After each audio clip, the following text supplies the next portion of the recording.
Monsieur Philippe Brenart, alors j'ai quelques mots sur vous, si vous me permettez. D'accord. Si vous me permettez. Alors Philippe Brenart, moi je m'étais dit, mais je ne vais pas faire de mot de présentation, mais beaucoup de personnes m'ont dit, mais qui est Philippe Brenart? C'est fou ça, c'est quand même dingue.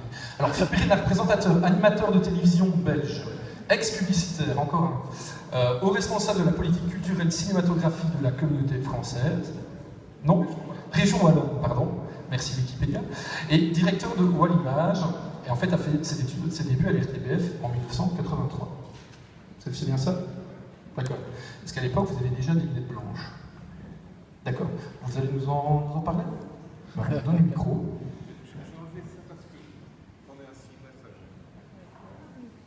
Voilà. Bon, et ce qu'ils n'ont pas dit, c'est qu'il y a 2 tortures japonaises. Hein. Il y a... Oh, c'est déjà parti ou quoi? Ah, c'est dégueulasse. Ah, non, je disais juste qu'il y a cette torture-là. Et puis, avant ça, il y a un escalier qu'il faut monter. Là, c'est encore beaucoup plus dangereux. Donc, voilà. Je respire un petit peu. Parce qu'il y a un autre truc qui est vraiment pas cool. C'est qu'il y a plein de jeunes gens qui vont parler. Alors, 20 dias pour eux, ça va. Mais moi... 60 dias. Bon, je suis prêt. Voilà. Là, ça c'est mon nom, Philippe Brenart. Et puis, tous les Montois peuvent chanter avec moi. C'est le ciné, c'est le mama, c'est ma vie dans le cinéma. Vous avez reconnu? Alors, donc, je n'ai pas toujours eu des lunettes blanches, je vais vous raconter toute ma vie, et j'ai parlé trop vite. Ah non, ça alors, voilà. Ça, c'est moi, tout petit, pas de lunettes, je suis né comme ça, pas besoin de faire de césarienne. Ça, c'est moi en 3e année, et ça, c'est moi en 4e année. Donc, vous voyez la différence, c'est à ce moment-là que j'ai eu des lunettes. Pas blanches encore à ce moment-là. Je suis né dans une famille protestante où on n'allait pas au cinéma. Sauf voir 2 films que j'ai vus 14 fois chacun, Les 10 Commandements et La Mélodie du Bonheur. Ça, c'est mes 2 films fondateurs. Les 10 Commandements, je pleurais chaque fois que Moïse descendait de la montagne, on devait quitter la salle de cinéma.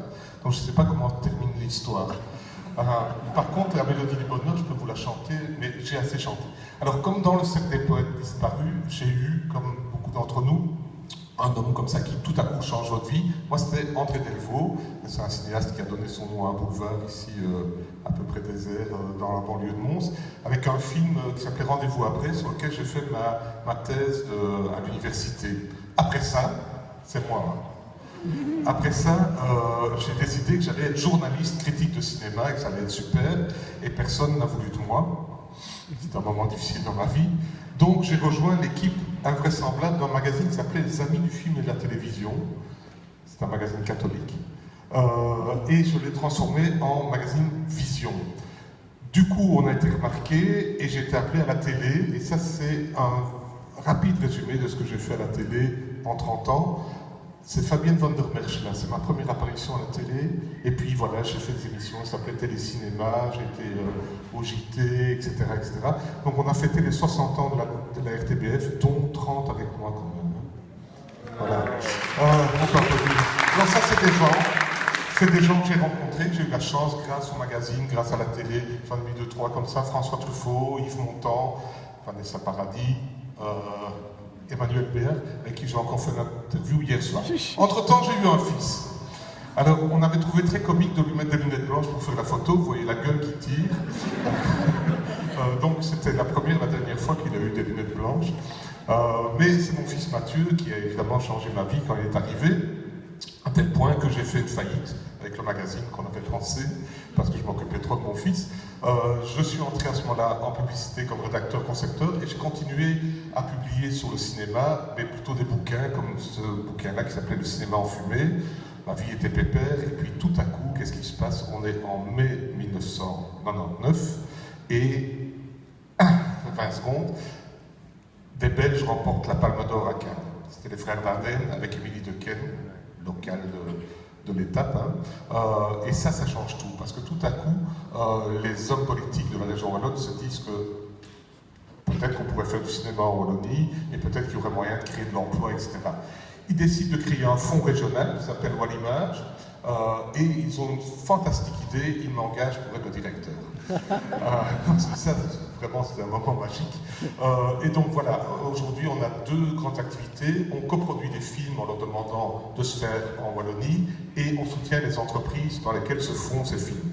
Du coup, j'ai eu tout un réseau qui s'est créé plutôt dans le cinéma belge, les frères Dardenne, Benoît Poelvoort, vous les reconnaissez, Bouli Landers, Jacques Van Dormal, la petite Pauline Etienne qu'on ne connaît pas encore très bien mais qui a une future très grande et que j'aime parce qu'elle a des lunettes blanches aussi, donc on va peut-être un jour fonder une famille.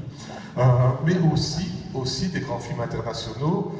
Ça, c'est un des tout premiers qu'on a attiré en Wallonie, c'était Jeux d'enfants, Marion Cotillard, Guillaume Canet, ils n'étaient pas encore ensemble.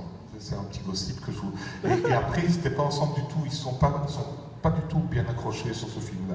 Mais bon, c'était important pour nous parce que le film a très bien marché et du coup, on a vu débarquer en Wallonie, à Mons, à Liège, à Charleroi, des gens comme Costa Gavras, comme Alain Chabat, comme Patrice Lecomte, Eric Emmanuel Schmitt. Donc ça a pris de l'ampleur à tel point qu'on a commencé à pouvoir développer des outils pour faire tous ces films. J'en cite quelques-uns, mais ils sont magnifiques. C'est par exemple un studio virtuel qui est à Marcinelle, à Jean-Pierre d'ici, Keywall. À Liège, on a développé dans une ancienne usine de tabac vraiment un pôle image de Liège qui accueille 30 entreprises. Et à Genval, un plus petit pôle, mais spécialisé dans la musique et le son. C'est assez agréable. Là, j'ai mis encore quelques dias pour vous dire que du coup, les hommes politiques nous aiment. C'est toujours important avant les élections. Et donc, nous aimons les hommes politiques aussi, du coup.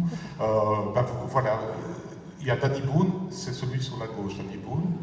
Jean-Claude Marcourt sur la droite, Émilie Dequesne, Loretta Ankelings. Et ça, c'est l'équipe de Wallimage, qui, comme vous le voyez, est relativement féminine. J'ai pas réussi à éviter qu'il y ait un autre mec que moi, mais sinon, c'est toutes des filles, dont Flavia Patti, qu'on applaudira encore à la fin de ma présentation. Et ça marche très bien, Wallimage, c'est un vrai rêve. En tout cas, c'est comme ça que je le vis. J'ai pas l'impression d'aller au boulot.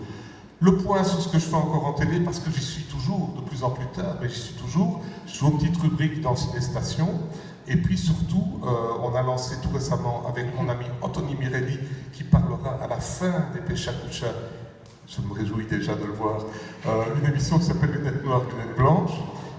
Un moment de satisfaction personnelle, le petit garçon que vous avez vu avec les lunettes blanches qui n'était pas content, maintenant il est très content, il rigole parce qu'il est scénariste et que son premier grand scénario a été primé à Cannes. C'était Un perdre la raison, vous le voyez, c'est lui aussi là. Donc c'est un moment de fierté pour un père quand tout à coup on voit le nom de son fils en 6 mètres de large sur un écran. Et je termine sur cette photo qui résume bien ce que j'essaye de faire. Mettre ensemble tout ce que j'aime, Steven Spielberg, mon pote Steven, je bluffe. Hein. et le jeune cinéma belge, Deborah François, et voilà, c'est fini.